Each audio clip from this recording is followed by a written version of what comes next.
Baik, selamat sore, salam sejahtera untuk kita semua. Assalamualaikum warahmatullahi wabarakatuh. Shalom, merdeka. Merdeka. Baik, Bung dan Mbak, kalau ada yang hadir di sini perempuan, saya selaku tuan rumah podcast mengucapkan terima kasih atas kehadiran Bung dari Kepulauan Riau. Juga Bung yang daerah lain yang mungkin saja berpartisipasi bersama-sama dengan kita pada webinar podcast sore hari ini. Pertama-tama kami sampaikan terima kasih atas kesediaan juga kepada khususnya Ketua DPD Provinsi Kepulauan Riau, Pemuda Demokrat Indonesia, Bung Topan. Selamat datang bersama-sama dengan rekan-rekan dari DPD Kepulauan Riau. Siap.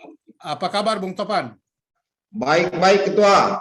Ya. Kami baik-baik semua di sini. Ini lagi posisi di mana? Di sekretariat ya? Di sekretariat Ketua. Oke, siap. Oke, saya waktu kita sebenarnya pukul 17.00 berhubungan Ya, dengan aktivitas kita yang lain, sehingga di awal kita sampaikan kepada operator agar bisa menyesuaikan, karena pengalaman kemarin hampir sejam lebih kita setting background-nya, dan itu dia berpengaruh terhadap agenda kita masing-masing. Tentu teman-teman di daerah juga punya agenda yang pasti menyesuaikan dengan waktu yang sudah kita sepakati. Siap. Baik, Bung Topan, saya ingin kita berbincang-bincang terkait dengan konsolidasi kita secara nasional maupun secara kedaerahan, khususnya di Provinsi Kepulauan Riau. Tidak jauh berbeda dengan yang sudah kami podcast sebelumnya dengan rekan-rekan dari Sumatera Selatan dan Riau. Mungkin pertanyaannya juga sama juga sifatnya, karena kita sama-sama membangun persepsi untuk mengkonsolidasikan organisasi yang sama-sama kita banggakan. Pertanyaan pertama saya, mungkin Bung Topan bisa perkenalan pendidikannya, pengalaman organisasi, keluarga, latar belakangnya, agar kita sama-sama di sini saling menyapa dan saling mengenal lebih dekat. Silakan Bung Topan. Ya.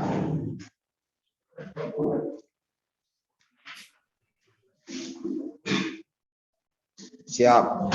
Nama Topan Barus, jabatan Ketua DPD Kepulauan Riau, pendidikan SMA atau D3 pelayaran. Oke. Ya, lanjut. Keluarga? Punya istri 1, anak 4. Oh, luar biasa. 4-4-nya laki-laki. Sama dengan saya, 4-4 laki-laki. Oke, Bung Topan, sudah lama di Batam atau aktivitas selama ini? Kita di Batam, ketepatan karena background kita pelaut Ketua, jadi tahun 89 kita sudah ikut membangun Batam, membawa alat-alat berat ke Pulau Batam, karena ketepatan kita perlayaran. Jadi dari tahun 89. Hanya tahun 2009 kita pernah pindah pekerjaan ke Kota Medan sampai tahun 2014. Oke. Ya. Baik, Bung Topan, kalau begitu sejak kapan bergabung dengan Pemuda Demokrat? Tentunya pasti ada sejarah di masa lalu. Sebelum mendapat kepercayaan. Ya, lanjut. Tahun 98 reformasi, kita bergabung di Pemuda Demokrat Kota Batam. Masa itu masih DPC, DPD-nya masih Pekanbaru, ketuanya di Pekanbaru DPD Pak Manurung, Bung Manurung. Oke. Nah, jadi tahun 98 saya pernah jadi anggota Pemuda Demokrat, sekaligus masa itu kita sama-sama mengibarkan bendera PDI Perjuangan di Kota Batam, yang ketepatan ketuanya Bung Roland. Ya. Nah, jadi PDI Perjuangan di tahun 98 itu menumpang di sekretariat Pemuda Demokrat Kota Batam. Iya ya. Ya, itu Berarti Pemuda Demokrat lebih dulu dari PDI Perjuangan ya? benar. Jadi yang Oke. membawa Pemuda Demokrat dulu ke Kota Batam itu Edi Santoso yang peristiwa korban 27 Juli yang Oh. masa itu jadi sekretaris PDIP dan Oh. jadi ketua fraksi di DPRD tingkat 2 Kepulauan Riau. Iya. Edi Santoso dari Palembang. Iya. Itu waktu itu baru satu cabang ya, artinya dari kabupaten kota yang ada di Kepulauan Riau. Ya, benar, Bung. Masa itu provinsinya masih Riau Daratan, Pekanbaru. Oh, masih satu dengan ini ya, Iya, Pekanbaru, Riau Daratan. Riau Daratan. Iya. Nah, jadi kita di sini hanya kota aja. Oh, begitu. Jadi kalau sekarang sudah berapa DPC, Bung? Atau masih dalam konsolidasi? Kalau sekarang ini kita masih dalam ya bisa dibilang masih kita perkenalkan kembali Pemuda Demokrat ini di Kepulauan Riau ini, Ketua. Oh, gitu ya. Iya. Nah, karena dari 2015 Pemuda Demokrat ini sudah tidak kelihatan lagi di Kepulauan Riau ini. Sudah vakum. Sudah vakum. Jadi saya datang kembali ke Kota Batam 2015. Saya masih mencari kawan-kawan seperjuangan di Kota Batam, orang-orang Pemuda Demokrat. Akhirnya ini saya ketemukan beberapa orang yang masih hidup.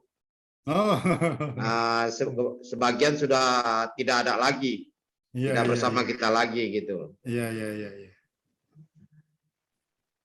Oke, menarik. Di Kepulauan Riau sendiri ada berapa kabupaten kota, Bung? Kabupaten ada 5, Ketua. Kota ada 2. Oh, Kota Batam sama Pangkal apa? Tanjung Pinang. Tanjung Pinang. Tanjung Pinang itu yang ibu kota provinsi ya? Iya, benar. Oke. Bung Ketua, Batam ini cukup unik ya untuk terutama di bulan-bulan Desember itu banyak peristiwa yang datangnya dari sana. Ya, saya mengikuti betul juga perkembangan Batam karena setiap Desember itu selalu saja ada tangkap tangan tentang narkoba, ada penyelundupan narkoba, dan itu langganan hampir setiap pergantian tahun itu. Tapi nanti kita diskusi ke situ. Saya lebih kayak Pemuda Demokrat dulu. Sekilas sejarah itu, kira-kira saya ingin lebih mendalami tentang sejarah Pemuda Demokrat di Batam khususnya dan di kota dari Provinsi Kepulauan Riau. Sejarah Pemuda Demokrat ini kemudian dari yang tadi Bung sampaikan, sejak itu sudah berapa kali ketua provinsi, sudah berapa orang ketua provinsinya? Ketua provinsi baru saya yang kedua, Ketua. Masa itu sebelum saya ada Insinyur Dewanto. Oh ya, Insinyur Dewanto itu yang dia vakum sampai kemudian 15 tahun itu ya? Dari 2015, Ketua. 2015 ya. Oke. Untuk konsolidasi sendiri ada kendala mungkin di daerah atau perkembangan ormas di Batam sendiri seperti apa? Perkembangan ormas gitu, Ketua. Ya, betul. Karena Pemuda Demokrat kayaknya punya sepertinya sangat disegani itu di Kota Batam. Terkenal lah. Jadi dulu Pemuda Demokrat memang cukup besar di Kota Batam ini, Ketua. Ya. Nah, cukup besar. Jadinya masa itu di kepemimpinan Bung Yana. Ya. Setelah itu beralih ke Bung Pahrudin pertama. Karena waktu kongres pun saya ikut waktu baru Pahrudin jadi ketua, Bung Pahrudin. Ya. Hanya di tahun masa itu ada ya, kalau saya bilang itu politik yang kurang sehat lah gitu, Ketua. Ya. Akhirnya dirasukin, dibikin mosi tak percaya, penggulingan ketua yang lama. Akhirnya dibuat kompercap luar biasa. Setelah terjadi kompercap luar biasa, akhirnya Pemuda Demokrat itu hilang gitu. Ya. Oleh Bung Dewanto ini. Oh, Sepertinya dia memang tidak suka dengan Pemuda Demokrat, demikianlah kira-kira Ketua. oke, oke, oke. Hanya karena masa itu dia banyak uang, mungkin dia titipan dari kelompok-kelompok politik-politik yang kurang baik, akhirnya dia bisa rebut Pemuda Demokrat ini dengan mengandalkan politik uang, gitulah Ketua kira-kira. Nah, Nah, jadinya sekembalinya saya ke 2015 ke Kota Batam, saya lihat sudah tidak ada apa-apa lagi, maka saya masa itu mencari-carilah Bung Fahrudin sebagai ya, ketua. ya, ya, ya. Akhirnya saya temukan lewat Bung Roland, maka saya laporkan, saya buat laporan tentang Pemuda Demokrat di Kota Batam juga di Kepulauan Riau. Oke.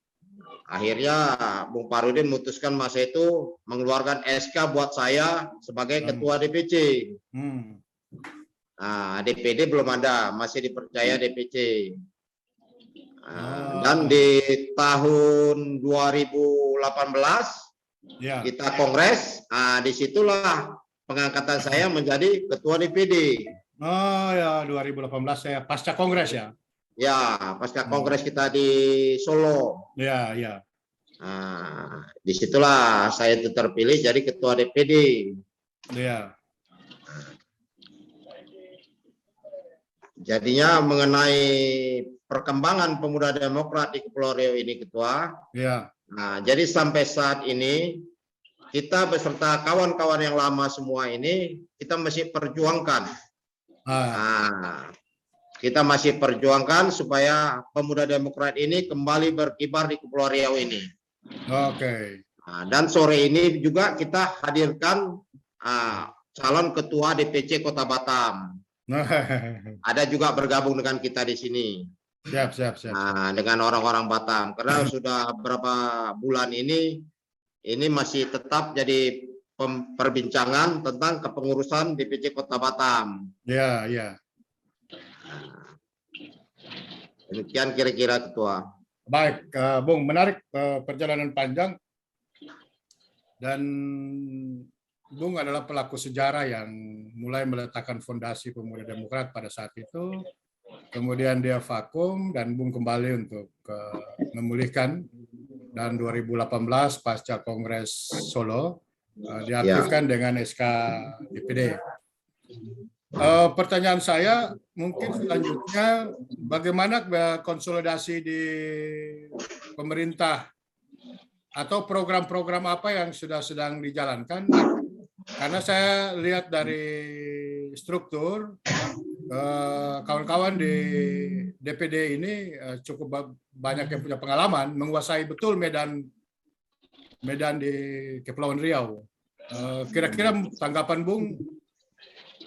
Ya, jadi kalau kita ke pemerintahan ketua, kita sudah daftar organisasi kita ke kantor gubernur. Ya. Hanya masa itu kita sudah diterima pendaftaran, mereka meminta sama kita itu persyaratan yang kurang, gitu. Begitulah kira-kira ketua. Ya, ya, siap. Dia minta NPWP. NPWP organisasi dengan surat dari Menkumham. Ya, ya, ya. Jadi dia bilang bila nanti itu sudah ada tersedia, maka mereka itu siap untuk membantu Pemuda Demokrat Kepulauan Riau. Demikian kira-kira ketua. Baik, baik. Selanjutnya untuk struktur. Di struktur kepengurusan ini wajah-wajah baru atau memang pelaku-pelaku dengan Bung Topan sebelumnya? Wajah-wajah satu angkatan dengan saya ketua. Jadi kelompok kolonial semua ini ya? Iya ketua. Kan tadi saya udah bilang ketua, sebagian orang-orang lama itu sudah tidak ada, yang ini sebagian ada yang masih ada, masih hidup, kita berkumpul kembali. Iya. Oke, kira-kira Bung selama 2018 sampai dengan saat ini program-program konsolidasi yang sudah dilakukan dari kepemimpinan Bung selaku ketua mungkin bisa dibagi buat kita bisa saling sharing pengalaman. Jadi begini ketua, Jadi kita punya program kerja. Ketepatan di Kota Batam ini mungkin beda dengan daerah lain, atau di Pulau Riau ini beda dengan kepulauan lain, Ketua. Ya, Artinya, nah, yang pertama saya perlu jelaskan pada Ketua, di Kepulauan Riau ini selalu mereka menganggap kita jas merah ini antek-anteknya PKI. Demikian kira-kira, Ketua. oke, oke, Nah, oke. jadinya kita selalu luruskan kalau kita orang nasionalis, bukan antek-antek PKI. Dan berikutnya, kita terpaksa bekerja keras untuk membuka lapangan pekerjaan untuk Oke. mengambil simpatisan masyarakat Ya, kepada ya. Pemuda Demokrat.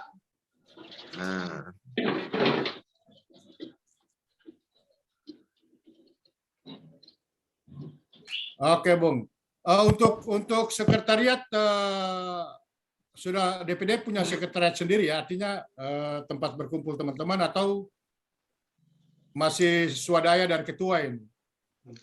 Ini kita ngontrak, Ketua. Ketepatan kita bahu membahu.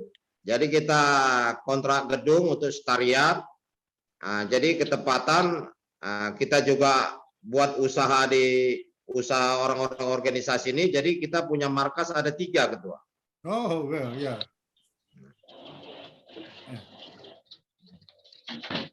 Usahanya apa saja, Bung? Ada kurir, Oh, ada lembaga bantuan hukum, ada juga ronsokan, Ketua. Sekrap. Oh, sekerap ini ya, besi tua. Ya, besi tua. Ya, ya, ya, ya, ya. Jadi ada kurir, jasa pengantaran barang, ada juga advokat atau LBH. Oh ya, LBH Mandiri atau LBH Pemuda memang? Mandiri, tapi ketepatan yang mengendalikan sekretaris Pemuda Demokrat, Bu. Ketua. Oh ya, ya, ya, ya, ya. Oke, Bung. Tadi mungkin masuk ke materi yang tadi saya sampaikan. Saya beberapa kali menghandle kasus di Batam. Kebetulan saya juga salah satu ketua umum dari organisasi kemaritiman. Siap. Pertama, Batam itu merupakan daerah penyeludupan trafficking. Sering ada banyak ya, dunia hitam lah yang ada di situ. Yang kedua, penyeludupan narkoba juga sama, banyak hal yang dilakukan di situ. Artinya untuk konsolidasi Pemuda Demokrat di Batam itu sebenarnya dengan pengalaman Bung yang ada ini, ya ini bagian yang bisa kita sinergikan.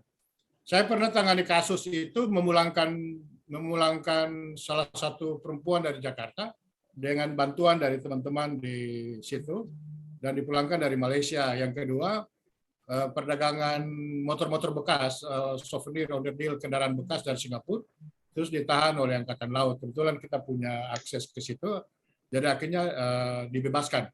Saya mau tanya Bung dan kepengurusan masuk di wilayah itu juga dalam hal advokasi atau kesehariannya? Kita tidak masuk, Bung.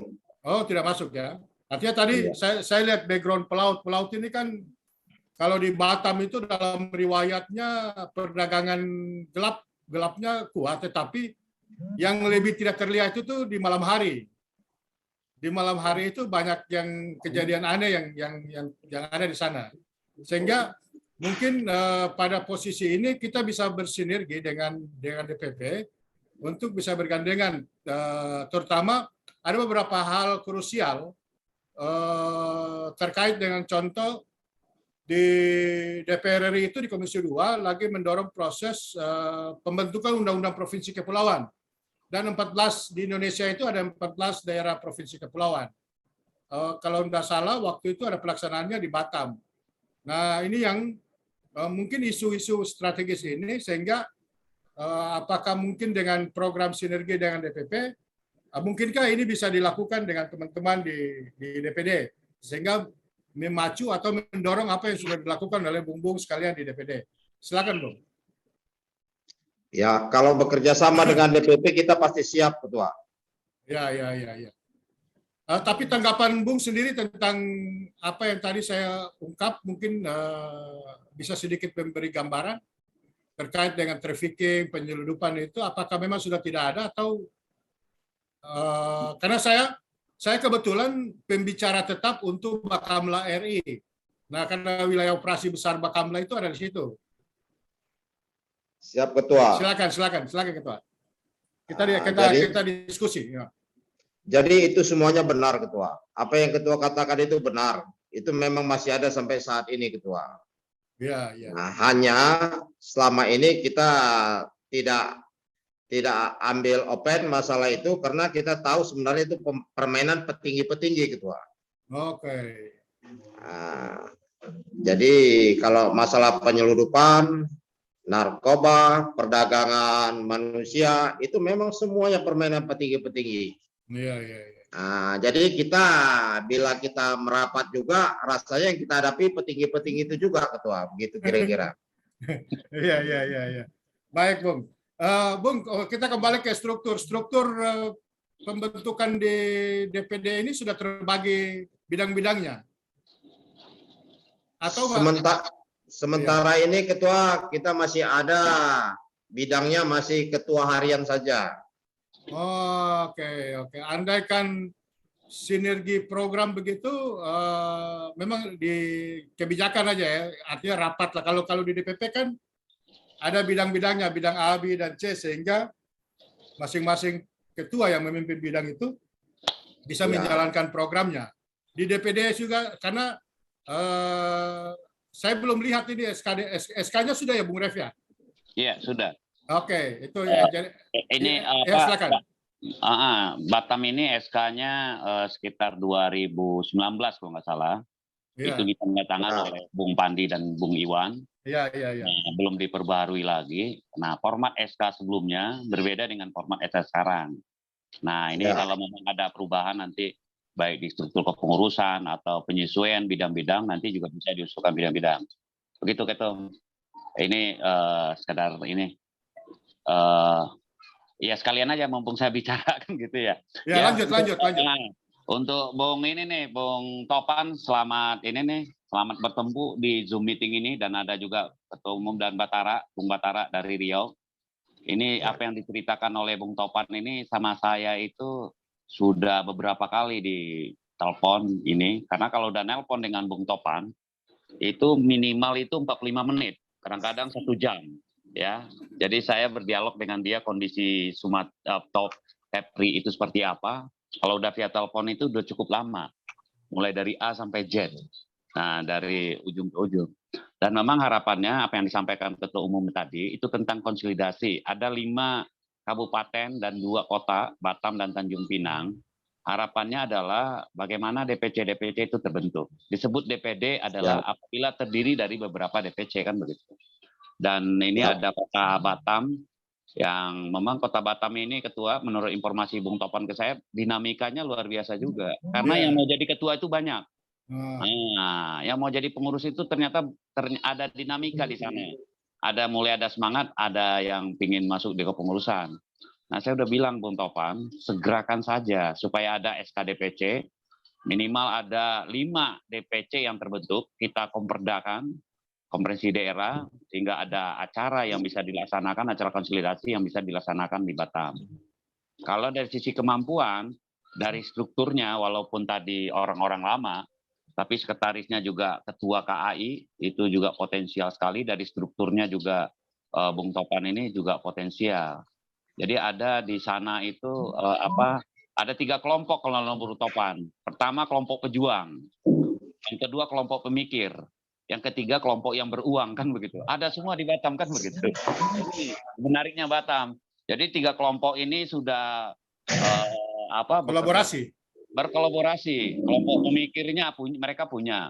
Kelompok pendobrak ini Bung Topan ini kemarin juga di-share di grup DPP bagaimana membela masyarakat dari kelompok kapitalis ya.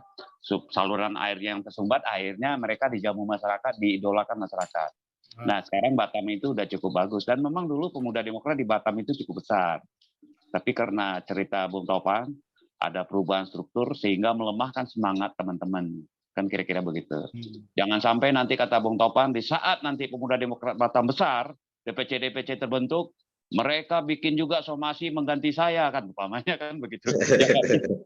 Ya nggak bisa begitu. Kalau Bung Topan yang bentuk, mana bisa mengganti Bung Topan, kecuali Bung Topannya sudah menyerahkan kepada yang lain. Karena kesuksesan sebuah kepengurusan adalah salah satu parameternya adalah bagaimana kepengurusan berikutnya jauh lebih baik dari pengurusan dia. Jadi kesuksesan kepengurusan sekarang adalah bagaimana kepengurusan yang akan datang jauh lebih baik. Kira-kira begitu. Itu salah satu ukuran sukses kan begitu. Nah, ini termasuk juga nih di Riau. Di Riau ini pemikirnya ada. Bung Batara ini pemikir ya. Dia pemikir. Pemain lapangannya ada, langsung ketuanya. Yang berduitnya juga ada kan begitu. Malahan dia punya rencana sekretariat 3,5 hektar, nggak tanggung-tanggung. Nah, jadi nanti ini kolaborasi nih antara Batam dengan Riau bertetanggaan, ya bisa berkolaborasi program atau apa. Jadi kalau ada proyek-proyek di Batam yang tidak tertangani, bisa komunikasi sama Riau atau begitu juga sebaliknya. Kira-kira begitu. Jadi ada rasa optimis untuk Kota Batam ini. Begitu. Jadi Ketum tentang tanggapan dari saya. Saya tadi agak terlambat juga nih. Kayaknya sayang kalau saya juga nggak hadir di Zoom kan pas Batam. Jadi niatnya memang sebenarnya acara ini harapannya adalah seluruh pengurus DPP, tidak hanya ketua umum. Tapi kita menyamakan waktu dan lain-lain. Dan tidak hanya acara ini itu tidak hanya karena acara ini dengan Batam hanya orang Batam. Tapi harapannya adalah seluruh pengurus bisa masuk. Tetapi karena mungkin masalah waktu, menyesuaikan waktu, teman-teman waktu itu berbeda. Mungkin seperti di Batam dan Riau hari ini jam ini belum salat maghrib nih. Di daerah Pulau Jawa sudah mulai memasuki maghrib kan gitu. Perbedaan waktu dan perbedaan kepentingan, perbedaan kegiatan ini yang juga mungkin tidak semua bisa hadir kan. Begitu Ketum. Lanjut. Siap. Terima kasih Ketua Bung Revandri, Ketua organisasi. Oke, sebagaimana yang diulas oleh Bung Revandri untuk menambahkan podcast kita sore hari ini, Bung Topan, bisa nggak kita membuat satu kegiatan mungkin seperti ini yang mengangkat isu aktual di Batam ke permukaan secara nasional. Jadi ada entah yang mau dipilih apa isu aktual di daerah, sehingga kita juga bisa menggandeng pembicara-pembicara nasional seperti kita tawarkan juga ke provinsi yang lain, agar kawan-kawan di daerah itu, contoh persoalan legalitas dengan event seperti itu, legalitas dengan sendirinya terpinggirkan. Artinya kita sebagai mitra kontrol dan sosial kontrol bagi penyelenggaraan pemerintah dan sebagai organisasi publik, fungsi kontrol itu mungkin kita bisa memainkan. Apakah mungkin ada isu aktual yang bisa kita angkat dalam diskusi, mungkin terkait keamanan, politik, demokrasi, HAM atau apa, sehingga kita bisa buat event yang meskipun dia hanya webinar, tapi kita bisa bertatap muka dan kita lebih bercita-cita untuk mendorong DPD-DPD bisa lebih go publik.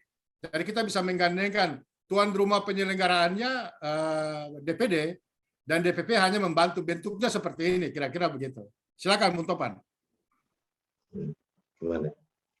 Bisa didiskusikan juga nanti. Ya, bisa kita bicarakan dengan ketepatan ini begini Ketua. Izin Ketua. Ya. Ketepatan ini jam sholat maghrib. Jadi Betul. ketepatan kawan-kawan ini sebagian lagi sholat. Okay. Jadi kalau boleh kami diskusikan sebentar setelah habis sholat maghrib ini tentang apa yang Ketua ucapkan ini tadi. Ya. Berarti, ya silakan. Jadi Ketua boleh tanyakan yang lain di luar konteks ini dulu, menunggu habis jam sholat maghrib gitu. Jadi konteks yang lain dulu bisa Ketua gitu. Ya. Kalau begitu kita break dulu karena kita juga mau maghrib ini. Lebih baik saya rasa gitu Ketua, karena ini kawan-kawan ini pun lagi sholat pula ini 50% sholat Ketua. Oh siap. Kalau begitu kita break dulu. Umam, kasih musik dulu, iklan. Ya kita break dulu, izin Ketua. Oke, izin ya. Baik Pak. Kasih Ketua, selamat sore. Sama sore. Ya. Break dulu. Nanti ketua umum sebagai pembicaranya. Nah, penguasaan ketua umum itu terutama tadi disebut tentang Bakamla. keamanan laut. Jadi saya pikir isu-isu tentang kepulauan, keamanan laut, karena Kepri ini kan Kepulauan Riau nih. Ketum sebagai pembicaranya, nanti datangkan juga pembicara di tingkat nasional, undang gubernurnya. Kalau pembicara tingkat nasional sudah hadir, gubernurnya hadir, itu lebih-lebih daripada Kesbang provinsi itu. Kalau gubernur sudah hadir di kegiatan Pemuda Demokrat, secara tidak langsung mereka sudah mengakui itu keberadaan Bung Topan. Nah, untuk pembicara tingkat nasional nanti biar pengurus DPP yang mengurus, untuk pembicara tingkat lokal itu dilakukan. Nah, bisa saja acaranya secara webinar, bisa saja offline dan online. Jadi offline-nya ketum datang ke Batam, kumpulin beberapa tokoh masyarakat atau lintas ormas, ketum sebagai pembicara dan pembicara-pembicara lain di tingkat nasional. Begitu, Bung. Jadi kalau di Batam itu saya pikir isunya tentang Bakamla. Karena ketum ini juga beberapa kali menjadi pembicara urusanan tentang kemaritiman, kepulauan, atau tentang urusan-urusan laut lah, kan begitu.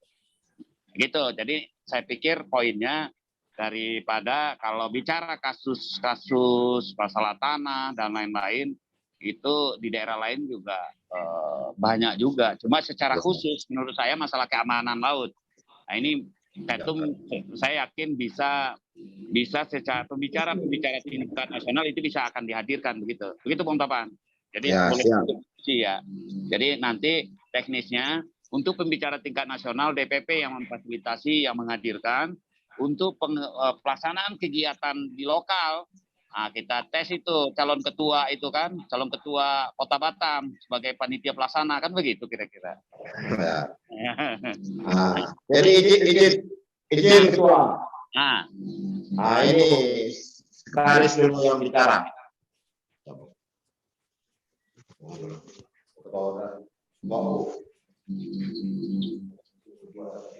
Ya, selamat malam.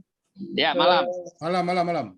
Ini saya Harto Kalongan ya, dari DPD Provinsi Kepulauan Riau. Iya, ini Pak pengacara ini. Ya, benar. Oh iya. Ini yang pertama. Izin. Ya, lanjut. Ya, jadi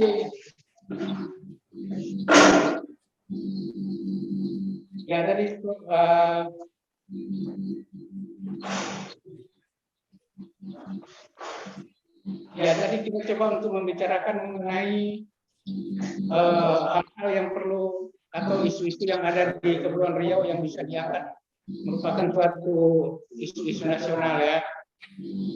Ya, kita ketahui bahwa Kepulauan Riau adalah daerah kepulauan atau yang memanfaatkan kekayaan laut, ya, termasuk untuk transportasi, termasuk untuk perekonomian, pariwisatanya itu semuanya memang dari laut. Ya, jadi memang kemungkinan kita memang akan mengangkat isu-isu nasional dari laut. Ya, khususnya mengenai Labu Jampa dan pemanfaatan laut sebagai wisata.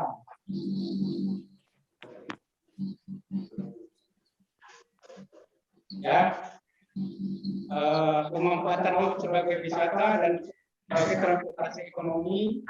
Ya, nah itu yang memang menjadi masalah di Kepulauan Riau. Gubernur sedang dalam hal menghadapi persoalan itu. Apalagi tentang Labu Jampa yang sekarang ini diambil alih oleh pemerintah pusat. Nah, yang seharusnya untuk kepentingan daerah yang diutamakan, karena memang daerah ini daerah otonomi. Nah, itu yang kita angkat coba untuk agar DPP bisa menjembatani Kepulauan Riau ini hal tersebut dibicarakan di DPR agar supaya Kepulauan Riau dapat mendapatkan pendapatan daerahnya.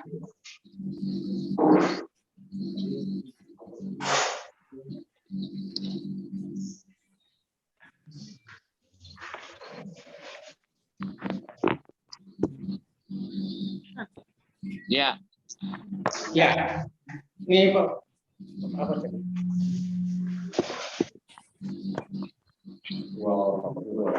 Suaranya hang. Ya. Oh ya, maaf. Saya dengan siapa nih Pak? Ketua bagian apa? Organisasi Organisasi dengan Bapak. Revandre. Oh, Revandri. Ya, ya. Ah, ya izin domisili di Jakarta atau di daerah? Ya, maksudnya gimana? Bapak Oh, saya Ada di- domisili ya di Jakarta sekitarnya. Ya di Jakarta. Bisa ya. Iya, iya, iya. Oh. Ya itu tadi kami mencoba untuk mencari isu yang lebih pantas untuk diangkat. Sepertinya memang isu yang ada sekarang ini yang sangat urgensi supaya diangkat persoalan ini adalah mengenai Baru Jangkar dan pemanfaatan lepas pantai laut, ya, pemanfaatan pariwisata laut. Ya. Yang sekarang ini izin daripada itu belum diberikan oleh pusat kepada gubernur. Akhirnya banyak kendala-kendala yang terjadi untuk meningkatkan pendapatan daerah atau meningkatkan tenaga kerja, ya, paling tidak dengan adanya pariwisata di laut, dengan membuat hotel, dengan membuat restoran dan segala macam, itu akan membutuhkan tenaga kerja. Tapi itu izin-izin tersebut belum diberikan pusat kepada daerah, itu masih kewenangan pusat. Ya. Ya, itu yang mau coba untuk kita angkat, itu coba kita angkat. Karena sebenarnya gubernur juga pada saat kampanye juga kita ada berpartisipasi juga pada saat itu. Karena gubernur juga pada saat itu mendatangi sekretariat kita sebagai tim pemenangan. Ya.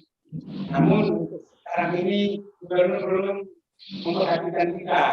Karena memang dalam kondisi sibuk. Kita juga belum berani untuk mengganggu beliau untuk mengadakan pertemuan karena memang masih banyak hal-hal yang memang beliau hadapi.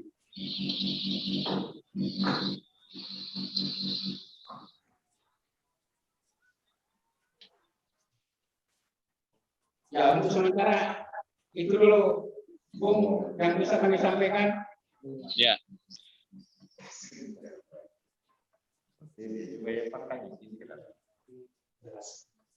Oke, Bung. Ya. Baik.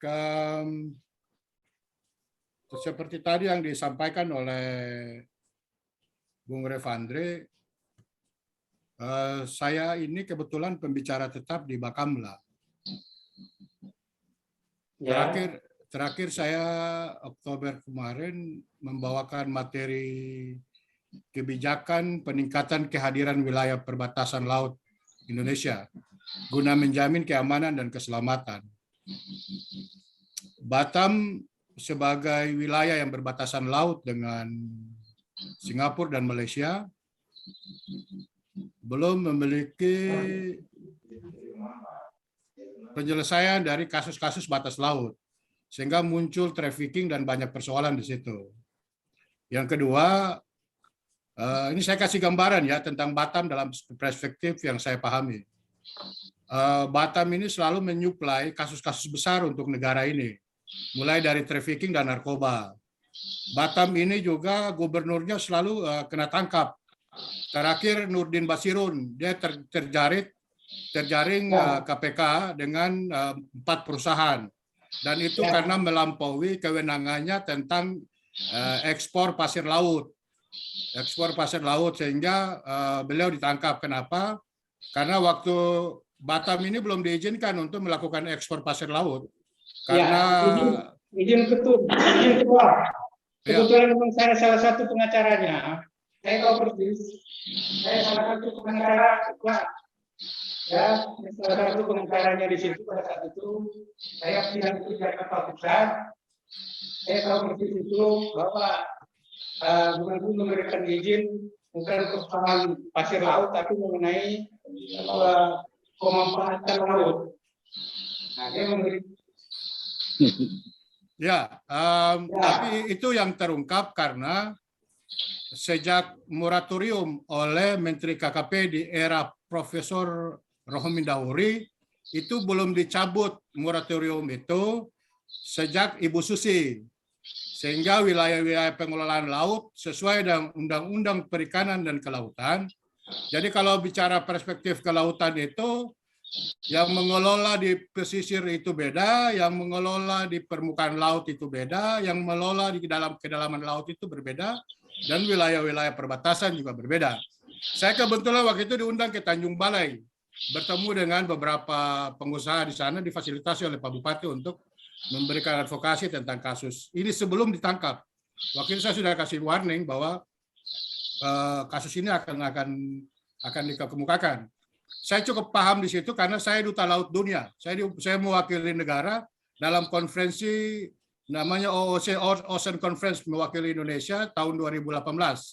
Jadi di wilayah-wilayah perbatasan sungguh memahami. Kita di Indonesia itu ada 10 provinsi yang berbatasan laut, berbatasan langsung dengan negara-negara tetangga. 3-nya berbatasan negara dan 7 provinsi berbatasan laut. Yaitu ya salah satunya Batam ini. Pernah juga saya diundang oleh Panglima Angkatan Laut Malaysia ke Kuala Lumpur dan diundang oleh SMI Singapore Maritime Institute untuk ke pelabuhan di Singapura. Karena Singapura itu adalah pelabuhan terbaik nomor 1 di dunia dan seluruh bahan mentahnya diimpor dari Batam. Itu makanya kasus itu dia agak mau. Tapi bukan itu.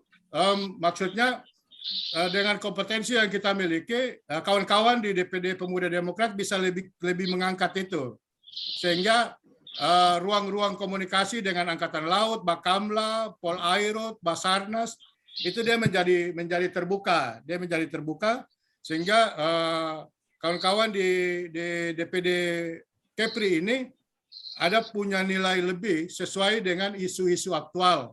Belum lagi kita bicara tentang seberapa peran serta Ormas di Batam yang mendorong percepatan pembentukan Undang-Undang Provinsi Kepulauan. Itu saya melihat Ormas tertidur di situ. Padahal Batam ini wilayahnya 90% laut, hanya 10% darat. Nah, sementara pembagian dana alokasi itu dalam undang-undang itu hitungannya darat, bukannya hitungannya laut. Makanya Provinsi Kepulauan itu mendorong 14 provinsi kepulauan termasuk Batam selalu mendorong undang-undang ini agar cepat terbentuk sehingga alokasi bagi dana hasil daerah itu bukan berhitung tentang darat saja, tetapi luas wilayah laut itu juga masuk untuk hitungan. Nah, ini menjadi isu yang sangat sentral buat kawan-kawan pemuda Demokrat di Batam, sehingga merekatkan dengan TNI Polri, Angkatan Laut, TNI Polri, terus dengan pemerintah. Sehingga itu yang maksud kita untuk kalau memungkinkan, kalau tidak juga tidak soal. Cuma yang saya lihat menariknya di situ. Dan terakhir, kenapa saya ngomong ini? Karena teman-teman HNSI, Himpunan Nelayan Seluruh Indonesia, justru mereka lebih keangkat dari Batam. Itu kemarin yang hadir mewakili Batam dalam pembicaraan itu teman-teman dari Bintan. Karena mereka juga pelayar-pelayar yang di Bintan. Belum lagi kita bicara tentang kedaulatan maritim. Kasus-kasus yang seperti di Natuna, berapa peran serta organisasi masyarakat di batas laut. Makanya saya ngomong ke Bakamla sama TNI Angkatan Laut bahwa menjaga patriotisme merah putih ini bukan hanya tugas tentara, tapi bagaimana ormas itu digerakkan untuk mengawal pesisir di perairan Nusantara, karena masyarakat itu yang paling terdepan dalam wilayah maritim kita, bukan aparat. Aparat yang mengelola laut kita ini lebih konsen itu sebenarnya TNI Angkatan Laut, karena mereka lebih secara kuantitas. Angkatan Laut kita yang mengelola laut itu ada 7.000 orang, sementara Indonesia ini sumbangan termiskin nomor 1 itu masyarakat pesisir, dan itu orang-orang pulau. Nah, orang Batam boleh dibilang daerah dolar, tapi juga banyak orang sulit karena itu menjadi pelabuhan transit. Itu sudah menjadi transaksi internasional sehingga ada 3 hal di situ. Penyelundupan narkoba, penyelundupan orang, barang gitu loh. Orang, barang dan narkoba itu dia menjadi pusat perhatian yang cukup besar. Dan itulah kenapa selalu terjadi rotasi menjadi perhatian. Nah, teman-teman DPD Pemuda Demokrat Riau bisa masuk di segmen itu. Kebetulan di pusat saya ada di wilayah itu, baik di KKP, Bakamla, Angkatan Laut, Polairut. Nah, itu kita masuk ke situ. Jadi bisa menaikkan grade dari teman-teman di DPD Kepulauan Riau khususnya. Hal yang sama juga saya tawari untuk teman-teman yang ada di wilayah nasional. Bung, Bakamla itu punya program namanya Repala, Relawan Penjaga Laut. Teman-teman Riau mau nggak tergabung? Kalau mau saya akses. Gitu loh. Saya ngomong ke Bakamla bahwa tolong libatkan, karena Bakamla zona Sumatera itu ada juga di Batam. Mereka kan baru peresmian juga di peresmian kapal mereka beberapa armada waktu zamannya Pak Fahrur itu. Nah, di pesisir laut itu di Bakamla ada namanya Repala, Relawan Penjaga Laut. Pemuda Demokrat yang ada di wilayah Batam, Bintan, Tanjung Balai dan segalanya yang nyaris tidur di atas laut, kurang tergerak untuk memasuki segmen-segmen ini. Ketika ruang kosong ini kita ormas nggak isi, maka kenakalan akan banyak muncul karena tidak terpantau oleh siapapun. Maka tadi yang ketua sampaikan, itu permainan orang atas. Karena memang karena kita nggak ada di situ.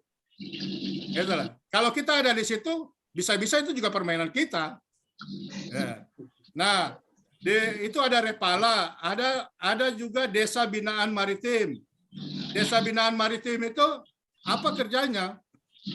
Kerjanya kapal nelayan yang rusak, Pemuda Demokrat dilatih untuk memperbaiki kapal-kapal nelayan yang rusak, yang bantuan-bantuan kementerian itu loh. Jadi pengecatan, mekanik dan macam-macam. Lalu kemudian ada juga kasus pertumpahan minyak di laut. Itu banyak yang saya tangani juga waktu itu. Kapal tumpah minyak di laut sampai mengotori laut di perairan situ kan. Nah ini hanya ruang untuk membuka wawasan bahwa pertarungan di Batam ini kan sebenarnya mereka hidup di atas laut, tapi mereka hobinya main di darat. Iya, benar. Iya, saya sering diundang ke sana, saya sering diundang oleh universitas. Dan Batam ini salah satu di Indonesia yang memiliki universitas maritim, meskipun jurusan maritimnya nggak ada. Jadi di Batam itu ada Bung Revandri, di Batam itu ada universitas maritim, tapi jurusan maritimnya nggak ada. Gitu. Nah, makanya saya sempat diundang oleh beberapa dosen, termasuk saya ke Politekniknya, Politeknik Negeri Batam itu. Saya datang ke situ bicara dengan beberapa teman-teman di situ. Sempat saya ditawari untuk jadi dosen di Universitas Maritim itu. Nah, cuma bukan itu. Saya ingin mengajak teman-teman Pemuda Demokrat, ayo kita berpikir tentang situ. Sehingga Pemuda Demokrat Batam bisa go to internasional, kerjasama antar pemuda Asia. Apa itu? Karena Batam ini punya kesamaan rumpun ras Melayu dengan Singapura dan Malaysia. Coba buat Batam bikin event pentas budaya lintas negara yang melibatkan Singapura, Malaysia, dan Indonesia, dalam hal ini Batam. Nah, atau bikin pertukaran pemuda Indonesia, Batam, Singapura. Jadi kita bisa round. Teman-teman Batam ini bisa mengajak DPP, bisa mengajak daerah lain untuk melihat. Nah, kita bisa membangun kerjasama. Nah, yang menjahitnya nanti DPP lewat kedutaan besar yang ada di Jakarta. Nah, jadi kita dalam menghadapi 4.0, 5.0 ini, bukan 4.0 lagi, sudah 5. Itu kita sudah siap berada di garis terdepan dalam konteks menjaga keamanan dan keselamatan laut. Nah, makanya saya ngomong, bagaimana mungkin kita bisa menjaga keamanan laut di Natuna, sementara keselamatan nelayan kita di pesisir lautnya sendiri tidak terlindungi oleh negara. Nah, apalagi miris untuk mengairi Laut Natuna terpaksa harus mendatangkan nelayan dari Indramayu dan Madura kan? Itu kan memalukan itu loh. Wah, semiskin kayak itu kita di daerah kepulauan sehingga harus mendatangkan nelayan agar mengairi Natuna sehingga tidak ada arus lalu lintas dari Tiongkok, CLS, Cina Laut Selatan, Laut Cina Selatan, LCS itu masuk ke situ. Nah, ini ruang-ruang yang bisa kita masuk dan kita bisa MOU dengan pemerintah daerah dalam hal itu, bahkan dengan Bakamla. Nah, kalau kawan-kawan di DPD siap, ya kita bisa menjadikan itu sebagai ikon sehingga Batam ini dia lebih bicara tentang kedaulatan maritim.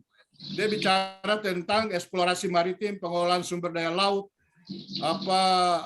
kesamaan budaya antara ras Melayu yang ada di pembentukan Singapura, Malaysia itu kan dari kerajaan Melayu di Indonesia di Batam situ kan. Jadi ini yang napaktilas sejarah peradaban ini perlu kita angkat sebagai sebuah entitas jati diri kita sebagai anak bangsa di paling ujung barat Indonesia yang namanya Batam ini. Dan itu menjadi seksi. Batam punya wilayah segitiga emas. Batam punya wilayah, saya ulangi, Batam punya wilayah, Batam juga disebut segitiga emas. Tapi yang dibilang Bung Topan tadi apa? Kita segitiga emas tapi kita jualan besi tua. Ini apa? Emasnya kita nggak mencicipi gitu lah. Nah ini yang membuat ayo kita bergegas bersama untuk sama-sama berkontribusi bagi daerah kita. Nah, kepengurusan pemuda demokrat kita ini kita kepingin membawanya ke sana. Kita hadir di daerah dan di nasional untuk memberikan solusi-solusi apa sih yang bisa kita lakukan. Kalau kita di DPP nggak terlalu peduli dengan legalitas, emangnya dengan legalitas tiap tahun kita dikasih dana bantuan? Emangnya dengan legalitas tiap tahun kita dikasih bayar uang token listrik, bayar PDAM? Enggak. Legalitas itu hanya untuk kepentingan negara yang mensejahterakan kita ya kita sendiri. Nah, kita masih sibuk di wilayah simbolik legalitas. Sementara di luar sana banyak tantangan yang harus kita hadapi, apalagi kita mengusung isu besar marhainisme. Ya, kita ini marhainisme kita orang marhainisme yang harus mengurusi orang marhain yang di luar-luar. Marhain ada di mana? Mereka di pesisir pantai, di pesisir laut yang masih miskin hari ini.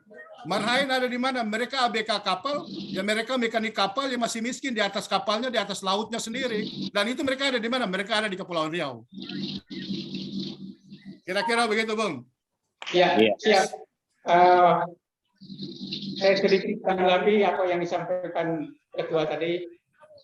Hal-hal yang disampaikan Ketua tadi memang sangat benar sekali.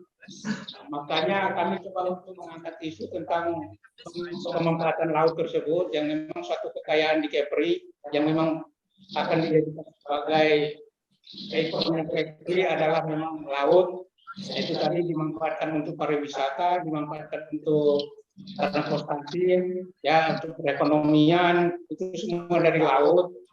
Maka kalau seandainya alat ya atau pemanfaatan laut dijadikan sebagai pariwisata tersebut, izin-izinnya itu memang harus dari pusat, sementara dari pusat sendiri tidak bisa, belum kepastian untuk membuka atau membuka lahan tersebut. Tentu akan Gubernur Kepri sendiri untuk memanfaatkan laut tersebut sampai sekarang ini tidak punya izin. Dia coba buat kebijakan sendiri, ternyata menjadi masalah karena memang belum ada izinnya. Karena memang itulah yang dijadikan sebagai pendapatan daerah yang terbesar di Kepri ini. Dan kemungkinan itu yang mau kita angkat supaya pemerintah pusat atau DPR itu bisa memberikan izin tersebut. Seperti itu kemungkinan. Karena itu yang sangat krusial sekali. Baik. Iya. Oke, ya, terima kasih, Bung. Ya, sebelum ini Ketua masih bergabung? Masih. Oke. Ya, silakan. Mungkin ada yang ditanggapi sebelum kita mengakhiri karena sudah mau jam 7. Oke, selamat sore Ketua. Siap. Ya, tadi saya diskusi dengan Pak Sekretaris, mungkin bisa menjadi pertimbangan, bukan keharusan. Kita berkumpul di Pemuda Demokrat untuk saling melengkapi dari sumber daya yang kita miliki, kawan-kawan di daerah dan dari PDPP, sehingga kita bisa, ya istilah kita itu sinergi bersama untuk Indonesia maju. Nah, wilayah Kepri, bagi saya banyak isu yang bisa kita angkat. Bahkan teman-teman di Kepri bisa mengajak kawan-kawan di Indonesia lain untuk ayo kita ke Singapura, ayo kita ke Malaysia, tapi bukan jalan-jalan, kita membawa misi Indonesia. Kita menjadi duta-duta Indonesia. Saya kebetulan ditunjuk juga oleh Kementerian Luar Negeri, makanya saya ke beberapa wilayah di Asia, karena bicara tentang perbatasan melobi NGO, organisasi-organisasi sosial kemasyarakatan di negara-negara Asia, untuk meyakinkan mereka tentang batas-batas laut. Karena sesuai dengan UNCLOS, hukum batas laut dunia, urusan Singapura dengan Malaysia dan Indonesia ini belum tuntas. Nah, ini itu salah satu. Yang kedua tentang kasus-kasus yang lain tadi. Ini saya sebatas diskusi, itu kembali kepada kesediaan Bung Ketua bersama-sama dengan pengurus di DPD dan kesediaan untuk melakukan hal-hal yang ini. Setidaknya dari Jakarta kita melihat isu ini masih relevan untuk bisa diangkat dalam konteks ini. Yang kedua juga dalam isu-isu ini agak sepi dari kontrol organisasi masyarakat yang ada di Kepulauan Riau. Mereka mungkin karena faktor mereka lebih banyak ke darat, sehingga teman-teman dari HNSI lebih banyak masuk di wilayah-wilayah ini. Lalu organisasi yang umum itu yang luas, Pemuda Pancasila, Pemuda Pancamarga. Saya sering diskusi sama Bang Berto juga, Ketua PTM, Ketua Umum, Bang Berto Doko. Itu dari Batam juga, Bung Revandri, Ketua Pemuda Pancamarga itu dari Batam. Bung Isak Doko, beliau. Dia orang, kalau nggak, istrinya orang Nasdem kalau nggak salah. Nah, itu aja. Oke. Bentar. Dan Nasdem itu kuat loh di Kota Batam. Dia hampir menguasai seluruh segmen. Ya. Nah, oke. Bung Revandri, silakan. Ya, saya pikir yang disampaikan Ketua tadi, dan juga apa yang disampaikan oleh Bung Harto itu tentang investasi, tentang pariwisata, dan lain-lain, sebenarnya itu semua akan dimulai dari Undang-Undang Daerah Kepulauan untuk Percepatan Pembangunan. Karena ini akan dengan disahkan undang-undang itu, maka akan berdampak ke semuanya. Selama ini kan seperti contoh tentang DAU ya, dana alokasi umum, itu dan dana alokasi daerah itu selama ini berorientasi kepada luas daratan. Di sisi lain, seperti Kepri itu lebih luas lautnya daripada daratan. Nah, dengan adanya percepatan undang-undang itu nanti, maka akan berdampak salah satu yang dirasakan adalah alokasi dana umum dan alokasi dana daerah itu sendiri, dan juga yang lain-lain. Nah, saya pikir ini tidak hanya isu satu dari sisi pariwisata, tetapi bagaimana Pemuda Demokrat, ya, apa yang disampaikan oleh Ketua Umum tadi, saya pikir bagaimana Pemuda Demokrat Kota Batam menyuarakan untuk segera disahkan Undang-Undang Daerah Kepulauan untuk Percepatan Pembangunan. Dan saya pikir isu ini juga yang menjadi daya tarik buat Gubernur Kepri Ansar Ahmad nantinya untuk bisa hadir di forum itu. Jadi isu tentang Pemuda Demokrat Kota Batam mempelopori untuk percepatan pengesahan undang-undang itu, gitu, Bung. Nah, itu salah satu. Nah, sehingga ini klop nih dengan apa yang disampaikan oleh Ketua Umum tadi. Begitu, Ketua Umum. Siap. Silakan Bung Topan, sebelum kita masuk di penghujung. Nah, ini Ketua. Ya. Jadi apa yang Ketua sampaikan itu kami juga setuju. Hanya kami minta bantuan DPP untuk menjadikan program itu, Ketua. Artinya kemungkinan kami belum pernah mengerjakan pekerjaan seperti itu. Jadi ketua atau DPP yang mengarahkan kami atas nama kami, tuan rumah, agar program itu bisa dijalankan, Ketua. Iya. Benar. Ya, proposalnya dari Jakarta maksudnya begitu, Ketua. Tapi atas nama DPD, Ketua. Nah, memang daerah. ya, Konsepnya dari DPD, begitulah kira-kira, Ketua. Betul, betul, betul, betul. Ya. Konsepnya dari DPP, kita sebagai tuan rumah pelaksananya. Batam Ya. siap jadi tuan rumah dan Ya. penyelenggara. Dan memang apa yang disampaikan Bung Topan Ketua DPD ini benar. Teman-teman di Batam yang ormas-ormas itu, kenapa mereka nggak keangkat di permukaan? Karena kendalanya kayak Bung Topan ini. Ada beberapa ormas, saya juga bicara yang sama, mereka bilang, ya sudahlah, ketua yang bikin, kalau perlu ke Batam kita fasilitasi biar langsung ketemu gubernur. Gitu. Jadi memang bukan Bung Topan aja, itu yang membuat kenapa isu-isu Batam ini sepi dari ormas lokal, maupun baik ormas nasional yang ada di lokal. Karena kawan-kawan ini punya semangat berkumpul, ada idealisme kuat, tapi tadi yang saya bilang, mereka lebih main di darat, mereka lebih memahami darat, isu maritimnya nggak keangkat. Makanya waktu jadi pembicara saya ngomong ke Bakamla, bagaimana mungkin kita mencintai tanah air hanya dengan menghormat bendera merah putih setiap hari Senin. Saat kalian patroli di Laut Natuna, ajaklah ketua-ketua ormas itu naik kapal perang, mereka bangga dan gagah menjadi warga negara, tidak perlu disuruh perang, mereka akan datang perang sendiri. Nah, semangat ini belum ada yang ditindaklanjuti oleh kawan-kawan di ormas pemuda di Batam. Gitu loh. Adapun KNPI paling main di wilayah itu aja kan, ngambil sana, ngambil sini, pungut sana, pungut sini, amankan sana, amankan sini. Hanya di wilayah tataran birokrasi. Tapi implementasi, apalagi implementasi di laut, itu sangat sepi. Kalau ini kita angkat, saya yakin Bung Topan ini menjadi sahabat gubernur. Dia akan menjadi orang penting karena dianggap memahami peta, memahami situasi. Batam itu dari total hanya 10% darat, 90% laut. Sementara 90% laut itu, itulah 90% perputaran perekonomian di Batam dan tidak terpantau karena mereka sibuk di darat. Jadi kalau ketua umum ngomong seperti tadi di depan gubernur, Oh, itu gini. Bung Topan semakin dicintai sama gubernur kan gitu. Sangat. Punya ketua umum yang menguasai tidak hanya darat, tetapi menguasai laut juga, isu laut begitu. Iya, dan saya yakin Bung Topan akan terangkat karena disejajarkan dengan TNI Angkatan Laut, disejajarkan dengan Bakamla, Kapolda. Polda kan punya Polairut. Nah di situ nanti kita siapkan panggung, Bung Topan yang ngomong, Bung Topan yang jadi speaker, kita cukup jadi pembicara. Nah inilah tujuan kita berorganisasi, kita saling membesarkan. Apa yang bisa kita besarkan buat teman-teman di DPD, di daerah, ayo kita lakukan yang bisa panjang kita bisa lakukan. Supaya kita di sini bukan hanya berkumpul, tetapi kita bisa berkolaborasi ide, gagasan, dan jaringan. Ah begitu. Kalau perlu pidatonya ketua DPD, kita yang bikin. Ya. Ini yang kita tunggu-tunggu ketua DPP nih, program DPP nih. Siap. Itu.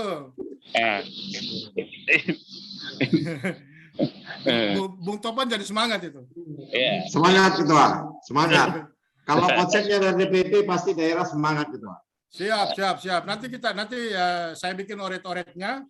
Mungkin nanti kita bikin diskusi khusus atau ketua organisasi bisa didatangkan ke Batam untuk mengadvokasi ini. Nanti kita sambungkanlah dengan beberapa yang ada di Jakarta yang bisa menjadi umpama ketua DPD mau dekat dengan siapa? TNI Angkatan Laut, kita undang Kasalnya hadir. Mau dekat sama apa? Kapolda kita undang dari Mabes Polri hadir. Jadi kedekatan koordinasi itu semakin kuat. Ya. Oke. Baik, mungkin itu saja yang bisa kita diskusikan di siang dari sore sampai dengan malam hari ini.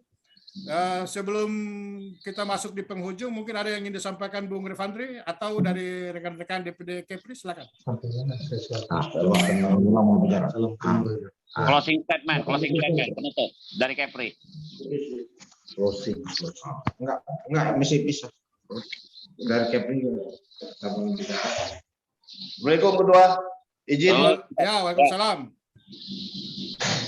Ramali Padang ketua Kota Batam. Oh, mantap. Siapa ketua? Lanjut. Ya, nanti biar closingnya disampaikan sama ketua DPD. perihal yang disampaikan ketua tadi. Mudah-mudahan apa yang diinginkan ketua bisa kita laksanakan di Kota Batam, karena memang barometer Kepri itu adalah Kota Batam. Hal-hal yang disampaikan ketua tadi itu kebanyakan memang beradanya di Kota Batam. Mudah-mudahan kita nanti bisa berkolaborasi dengan pemerintah supaya isu-isu itu bisa kita angkat. Supaya kita juga dikenal ataupun disegani oleh pemerintah daerah, terutama di Kota Batam. Mungkin itu ketua izin, karena gubernur juga dengan kita kemarin ada kerjasama masalah dukung-mendukung. Jadi untuk hal yang seperti ketua sampaikan tadi, untuk komunikasi sepertinya tidak susah kalau kita menginginkan acara seperti itu. Jadi seperti kata ketua tadi, ketua DPD, tolong dibuatkan kami konsepnya supaya kami tidak meraba. Ya. Ya, siap. Ya, ini kembali. ini Ya, ada, silakan Bung Refandri. Ketua DPD untuk ini ada apa namanya ketua DPC nih. Jadi tidak hanya apa tadi undang-undang percepatan daerah kepulauan, untuk SK DPC Kota Batam juga akan dilakukan percepatan, kan begitu. ya, insya Allah. Mumpung ada ketua umum di sini, usulkan kepengurusan. Jadi kita SK itu kita proses dalam 1 hari. Kalau perlu 1 jam, kan begitu. Ya, selepas acara SK keluar. Kalau hari ini habis acara ini masuk permohonan dari Kota Batam untuk SK, ya jam 9 malam nanti SK untuk DPC Kota Batam akan terbit. Amin. Oke, amin. Karena jadi tidak perlu lagi kayak Bung Topan cari SK DPD-nya berhari-hari di Jakarta, kan begitu. Oke, saya pikir apa yang disampaikan Ketua Umum tadi sangat luar biasa sekali dan banyak sekali program-program yang bisa dilakukan di Kota Batam. Dan tentunya acara ini juga sangat-sangat bagus sekali dengan dialog begini, dialog Ketua Umum, dialog DPP dengan pengurus DPD, sehingga bisa kolaborasi program antara pusat dengan daerah, kan begitu. Ya, betul. Bicara membuat konsep, Ketua Umum ini rajanya konsep, bicara video, dia editor video yang luar biasa, dia serba bisa. Jadi Bung Harto, kalau ada kebanyakan kebanjiran kasus di Riau, ini Bung Bahar ini Pak Rorwan juga advokat, pengacara, prestasinya di MK bisa mengalahkan Yusril, kan begitu. Memenangkan. Kira-kira begitu. Ini sesama advokat ini. Sama-sama kita di KAI, sama-sama KAI. Sama-sama di KAI ini kebetulan dengan Bung Harto. Kalau Bung Harto ini kan KAI Kota Batam nih ketuanya. Ini menarik ini. Ini kolaborasi yang sangat luar biasa. Semoga Kota Batam, DPD Kepulauan Riau semakin berjaya. Sudah demokratnya untuk ke depan, apalagi dengan ketua dengan tampilan yang luar biasa ini, kan tampilan pejuang tangguh, kan begitu. Kota Batam mungkin lebih besar lagi, begitu. Saya begitu Ketum dari saya. Terima kasih Bung Refandri. Silakan, mungkin ada closing statement dari Bung Ketua DPD Bung Topan. Kalimat penutup lah dari ketua ini, penutupnya agak ini nih. Marhai! Jaya. Marhai!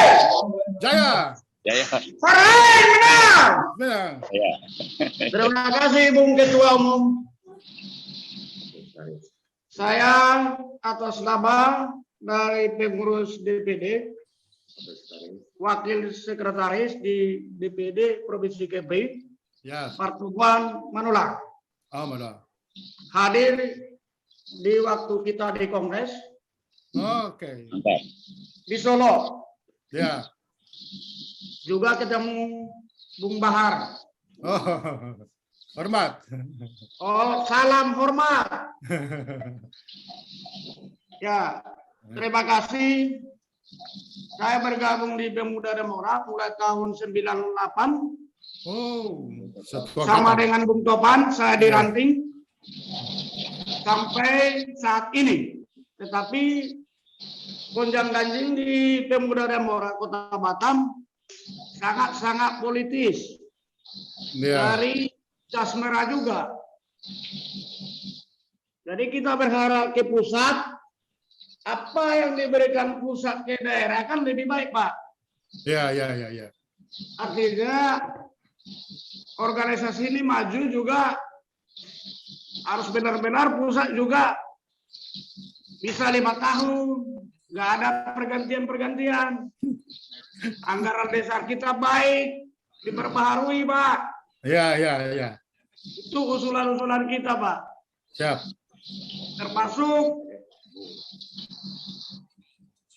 Termasuk juga kartu anggota yang dari pusat mohon segera dikeluarkan, Pak, Ya. untuk DPD-nya. Tapi kan kalau untuk PAC kan dari pusat, Pak, ya, dari DPD. Ya, kartu anggota itu diterbitkan oleh DPC masing-masing ya untuk anggota, dan DPD juga bisa menerbitkan kartu anggota, DPP juga bisa menerbitkan kartu anggota. Tetapi anggota itu berbasis DPC. Begitu Bung Parto Muan. Semangat. Ya, siap, Bung. Terima kasih, Pak. Terima kasih, Bung. Merdeka. Merdeka. Nah, salam kenal nih Ketua Harian. Bung Daniel. Merdeka. Merdeka. Aduh, Ketua, masih ingat dengan wajah saya tapi nggak pernah ketemu ya. Masih itu, masih. Ya, saya dengan Bung Topan kemarin waktu Kongres KBM kita culik itu sekretaris Iwan Hendrawan, culik sementara ketua ya, bukan menculik seperti yang ketua yang kita pikirkan. Culik sementara biar keluar SK itu tadi ketua. Ya. Jadi harapan kami ketua, bantulah kami di Kepri ini. Program-program apa yang kami dalam arti tidak tahu seperti program yang dibuat dibilang ketua tadi itu, ketum tadi itu, program seperti dalam pemerintah. Kasih kami info dan kasih kami seperti filenya, seperti apa yang program yang kami majukan. Kalau kami di Kepri ini ketua selalu sinergi, yakin dan percaya. Kami selalu sinergi. Betul. Solidaritas di Kepri ini memang tidak diragukan. Cuma ya, soal isu itu yang kawan-kawan kurang menguasai. Siap ketua. Makanya inilah ketua. Jadi itulah bergabungnya dengan Bung Ramani tadi itu di DPC. Kebetulan saya sedikit mengangkat derajat. Saya angkat sedikit beliau, sedikit ya, saya angkat. Beliau itu kalau di Kepri itu termasuk dulu 001 di mengetuai 001 seorang calon gubernur Esdianto dulunya. Dialah orangnya. Kalau di pemerintahan jangan diragukan lagi birokrasi di Kepulauan Riau, Pak Ramali. Ya. Jadi sangat luar biasa ketua.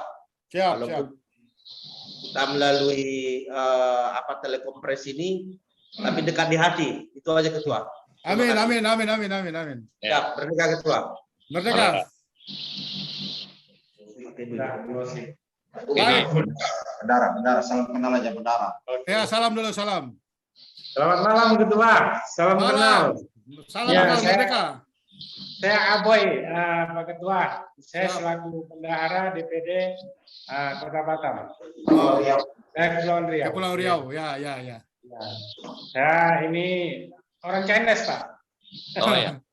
Jadi bergabung di sini juga. Nah, di DPP juga ada Chinese, Hosea. Jadi kita sini komplit sekarang ini, Pak Ketua. Siap.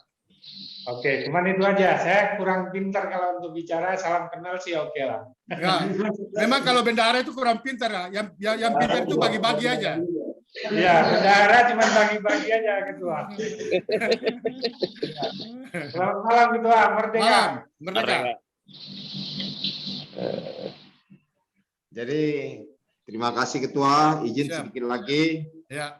Jadi kami dari DPD Provinsi Kepulauan Riau ini sangat berharap kalau DPP itu sebagai sutradara buat DPD Kepulauan Riau. Siap. Nah, jadi kami ini aktor, DPP itu sutradara. Itu harapan kami, karena masalah kasus-kasus laut ini memang kami tidak pernah ngerjakan, kami sangat buta soal itu. Jadi sangat perlu konsep dari DPP itu ketua. Siap. Sekian ketua. Mohon dibantu kami ketua. Harus siap. Itu nanti jadi program prioritas DPP lah. Karena ini harus Bung Topan dan kepengurusan harus eksis dan dilihat nyata oleh Pemda Kepulauan Riau bahwa Pemuda Demokrat bukan hanya kumpulan barisan orang-orang, tetapi juga kumpulan ide dan gagasan dan memberi jawaban atas persoalan daerah. Gitu. Jadi nanti ada draft yang seperti Bung Refrandi sampaikan. Nanti saya bikin draftnya. Kemudian nanti kita pelajari step berikut, mungkin kita rapat seperti ini sekali, lalu selanjutnya teknis mengeksekusinya seperti apa, mengatur pembicara pusat dan daerah, bisa kita bikin di aula gubernur sehingga kita bisa nyebrang ke Tanjung Pinang sana, sehingga bikin di aula. Saya pernah jadi pembicara di situ di hari ulang tahun Kepri itu, diundang bicara dengan Angkatan Laut. Jadi masih kenal lah di kantor gubernur. Itu kantor gubernur itu kantor gubernur itu sepi di pulau seberang dan jauh dari pemukiman. Dia seolah-olah macam di pulau tersendiri. Dompak tuh.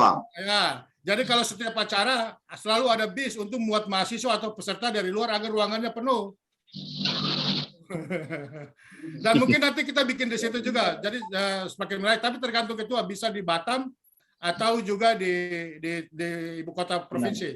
Nanti draftnya kita bikin, pembicara dari pusat siapa saja, yang ketua rasa kami butuh dekat dengan Angkatan Laut, kami butuh dekat dengan Bakamla, kami butuh dekat dengan Polri. Nah itu orang-orang yang nanti kita ajak dari Jakarta. Sehingga di daerah, pimpinan-pimpinan mereka di daerah semakin segan dengan Pemuda Demokrat. Kira-kira begitu.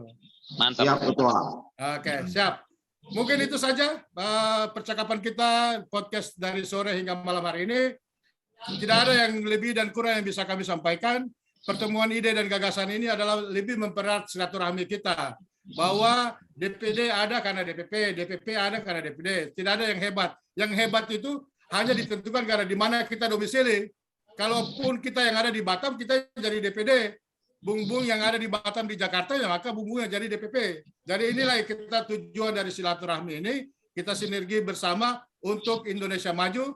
Dan kita akan bertemu dalam program DPD Pemuda Demokrat Indonesia Provinsi Kepulauan Riau. Insya Allah di awal tahun itu kita sudah mulai gelar. Kami siapkan konsep dan draftnya. Terima kasih sekali lagi. Sebagai host saya ucapkan permohonan maaf apabila ada hal-hal yang dalam penyampaian terlalu berlebihan atau kurang berkenan di hati Bung Ketua dan rekan-rekan pengurus di Batam. Sekali lagi permohonan maaf. Terima kasih. Salam sejahtera untuk kita semua. Wassalamualaikum warahmatullahi wabarakatuh. Merdeka. Merdeka. Oke, pamit Bung Ref. Ya, sip. Oke.